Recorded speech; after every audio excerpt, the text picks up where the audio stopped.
So now that you know the basic requirements for your research file, let's talk about the kinds of sources that would be good to include. Okay, so obviously your charity's website will contain multiple sources. The website won't be a single source by itself, but it'll probably talk about like the mission of your organization in one link or some of its programs, as well as maybe some of its governing procedures, what their model is for how they run their organization, what their principles are, their leadership, current programs, past programs. So you can find multiple sources within your charity's website. So that is a great place to begin. It's very likely your organization's website will provide financial information regarding how much money it receives and how it spends that money.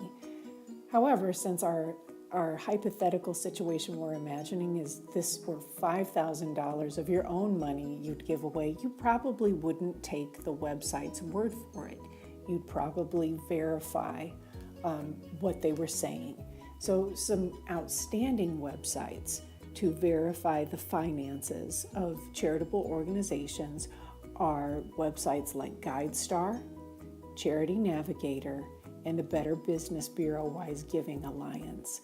So those are great places to check to see if they have reports on your charity, forms filed with the IRS, elements of their leadership, all of that stuff. So look at all of these to see if your organization is there.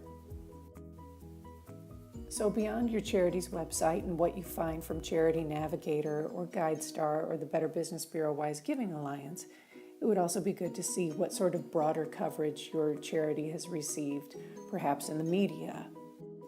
Of course, a regular web search might turn something up. Our library also has databases where you could locate some information. So you'll need the password to get into the databases, and on the page with all the databases there, next to each database is our login name and the password if you're accessing it remotely. If you're accessing them in the library, you won't need to go through those steps. Of all the databases listed there for this topic, the database that would probably be best is a database called Newsbank. That subscribes to hundreds or probably even thousands of periodicals in the United States and in the world. So it will, and it goes as far back as I think 25 or 30 years. So it'll have recent information that has been in the broader media about your organization if your organization has been in the news. So that's a great one to keep in mind. And then of course interviews are also excellent sources of information. The more personal you can make an interview, the better it usually goes. So face-to-face interview is better than a phone interview. A phone interview is usually better than an email interview. Sometimes, face-to-face and by phone are not possibilities, and often interviews aren't possibilities. But if you can make an interview happen, those can be superior sources of information. So guys, I hope this information is helpful. Let me know if you have any questions.